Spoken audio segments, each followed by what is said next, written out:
Hey guys, Coach Will here, Performance Sports Academy. Today's drill, we're going to go over the 5 parts of a swing. Okay, so if you've worked with me, you've probably heard this once or twice before. If you've done some of the school swing classes, then you've definitely heard this. Okay, so it doesn't matter how old you are, you can be a beginner, you can be a pro. The 5 parts of a swing. So we're going to start off with number 1.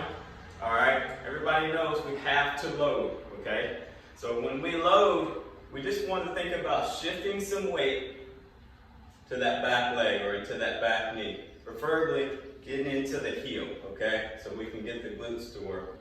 All right, so it's simply load. Step 2, all right, is stride. All right, so when we load, we're going to think stride. Now, a lot of kids, when they think stride, they automatically think kind of dive or jumping at the ball. You want it to be nice and controlled, okay? Try to keep the weight more on the back side or the back leg. So when you stride, think more of the reach. I love to say reach because it makes the athlete think stay back, okay? Another drill you can do for that is just both legs together, both feet together, and just think touch or tap out by keeping that weight back. All right, so number 2, stride. Number 3, after we load, we stride, and then we get the rotational aspect of it. All right, I'm going to show you in this angle. Okay, load, stride, rotate. All right, so step 3 is rotation.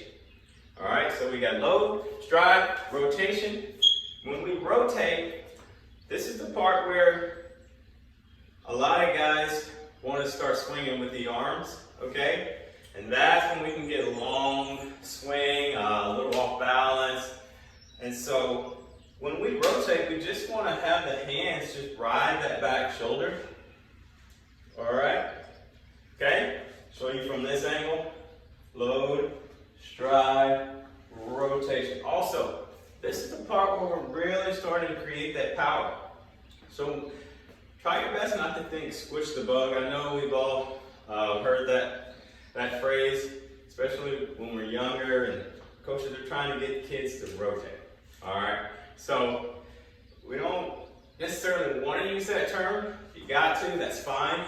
All right, but when we think rotation, we want to think create power from the ground. So if I was going to dunk a basketball, I'm going to push off the ground as hard as I can.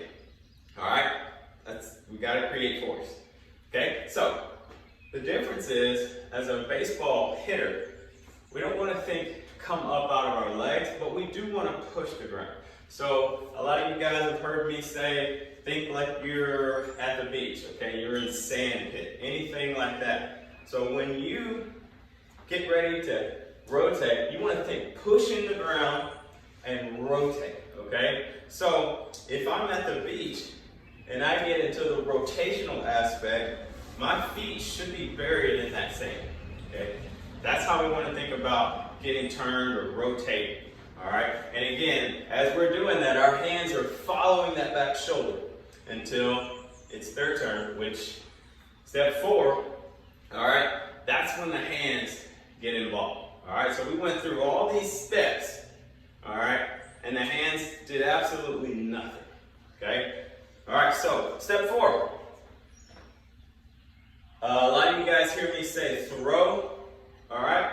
Now, there's a lot of hitting guys out there that say, hey, you don't want to throw your hands at the ball, all right? A lot of guys talk about getting the barrel turned, all right? But then in an actual swing, all right, they're not doing that the whole time. There's this thing called extension that has to happen, okay? So I use that term loosely. Throw, and what I'm talking about is throwing this knob, all right? After we allow the hands to follow the back shoulder, we're going to throw this knob in the direction of the pitch, all right? So I'll show you in this angle. So as we get turned, load, stride, rotation, throw. If this pitch is down the middle, I'm going to throw this knob in that direction, a few inches, okay? I'm not pushing it, but I do want to throw because wherever this knob goes, the barrel goes. It's kind of like the steering wheel for a car. All right, so if you're driving, you turn the steering wheel left, the car's going to go left. If you're driving, you turn it right, the car's going to go right. All right, if you're driving and you keep the steering wheel straight, the car's going to go straight. Except for my wife. Never mind. Hope she didn't watch this video. But anyways, okay, so if this pitch is outside, I'm going to get turned, and when I throw, my knob's going to be angled this way. Notice how every time I get turned, my hands get to this position. All right, we have to get there. We can't start the swing here. All right, we have to allow the hands to follow or ride that back shoulder. So for the outside pitch, I'm throwing here, down the middle, I'm throwing there, and then inside I gotta get turned more, which means my hands are gonna have to ride even longer.